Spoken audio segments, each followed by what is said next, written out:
Well, I'm alive. Back to 100% me. Hooray! I know everyone's applauding. I can hear it from here.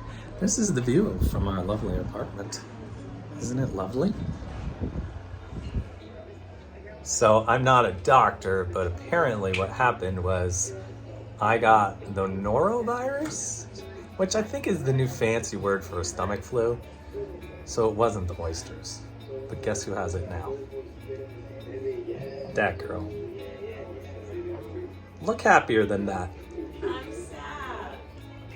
Taking care of Sabrina when she's sick, because I got her sick. I got her Love Island on the TV, carbonara in the bowl, and some fruit punch on ice. Yay. I think I'm doing all right. Hey everybody, we're back. And she's awake. Coming to you from our sick bed in 30 minutes outside of Porto. Yep. I am particularly devastated about being sick today. As I mentioned yesterday, a year ago today, is when my mom died, and the past 6 days is when she was home on hospice before she passed, and I just felt super heavy and kind of reliving those days and feeling probably undue pressure to be doing something significant during this week. And I think I felt like it was poignant that we were starting the Camino, within the first year of her passing, and would be on it during the page turning to sort of the next chapter. So yeah, I think that's why it was particularly hard on me that we weren't really connecting with this Camino as much, and it wasn't feeling super meaningful. Anyway, so when we finally made Camino friends and realized that our other good friends from home were going to be here and we were going to be so close to Porto right before this anniversary, I was just like, the stars have finally aligned and we're going to have such a good day and spend it in a meaningful way with people that are important to us. And so when I was up sick last night, I was just really, really devastated to not be able to do that and to spend today in a bed in a hotel. It was my fault. I got her sick. Yeah, so if it passes for me as fast as it passes for Reese, then I'll be better tomorrow. Yes. I'm trying really hard to let go of expecting to spend today a certain way, but I'm going through it, y'all. And he's taking good care of me. Ooh. Ooh. Oh, we're back. Yeah, I mean, this Camino, as we've said, is very different from the last one, as you can see if you've been watching these videos, and there's a lesson in here somewhere.